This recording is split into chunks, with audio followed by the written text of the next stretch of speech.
and welcome back to my channel here in Cape Town, South Africa.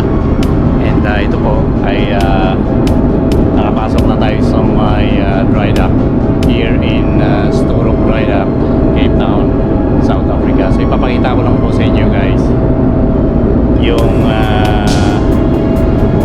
Drydock situation dito sa may Cape Town. So samahan nyo po ako, ipapakita ko sa inyo ang level ng tubig kung saan nanggaling yung barko namin. Ayan po. Hello guys, good evening. And ito po, kadarating lang namin dito sa may Drydock. At nakapasok na po yung barko natin dito sa may Drydock ngayon. So currently yung tubig ay pinapump out pa lang. At makikita po ninyo ay malalim pa yung tubig. But at least papano ay nasa loob na ng Drydock. So at least maumpisa na yung gagawin dito sa barko namin dyan guys. Ayan po, silipin lang natin dito sa may side kung ano po yung sitwasyon dito sa may side. So yan po, yan.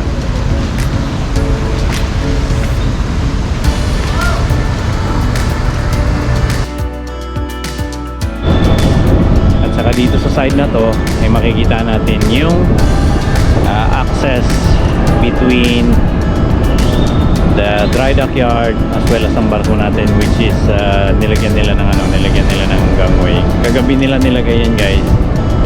At medyo maganda yung gangway nila kasi mahaba. At walang problema since na maganda naman yung securing at saka yung net niya ay safe kang tumawid.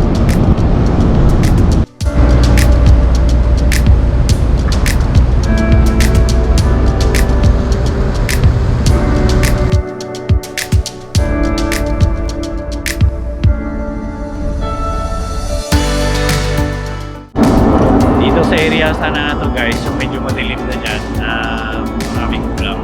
Andyan po yung Devil's Mountain at saka yung Table Mountain. Kaya lang dahil medyo maulap ngayon, saka maulimlim at saka parang uulan, hindi natin siya makikita.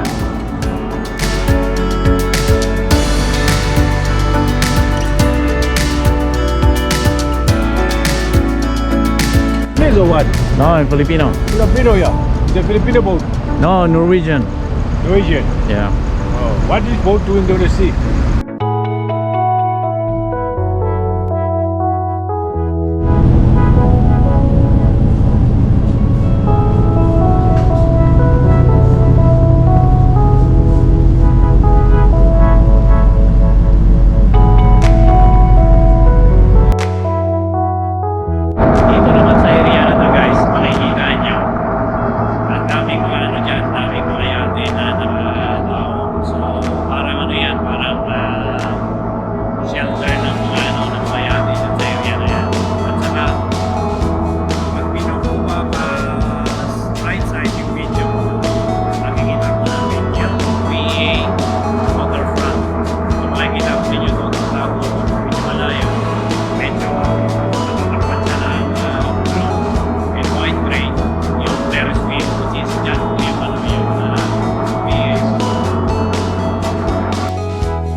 Yan po, kalalapag lang talaga ng gangway, kaya at least paano pagdating namin ay makakatawid na po kami.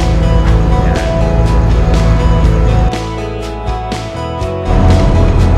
There you go.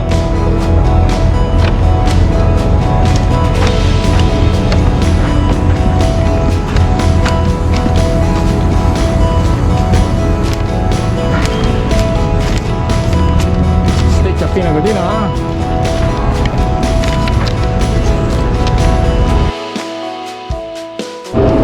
Ayan po, sa unahan po ng barko namin, mayroon din isang naka-Drydock na barko doon, which is separate sa isang compartment. So itong Drydock yard nila is compartmentalize. May nasa una namin at may nasa ulihan namin. Ito naman po, makikita po ninyo yung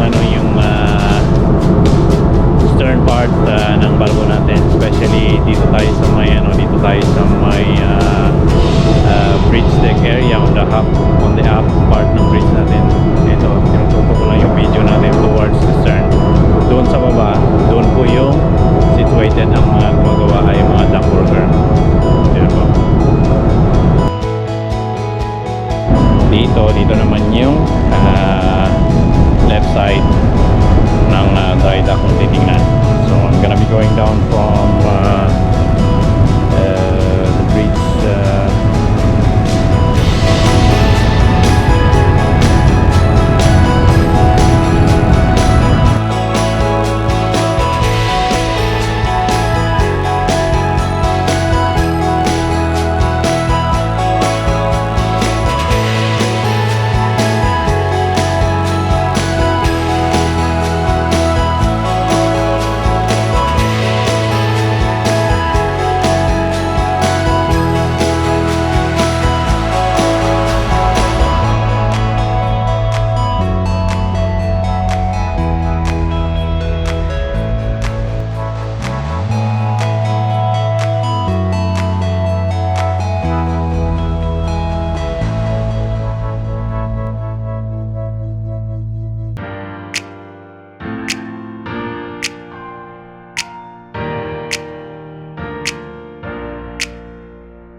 Okay, so we had one on assignment today.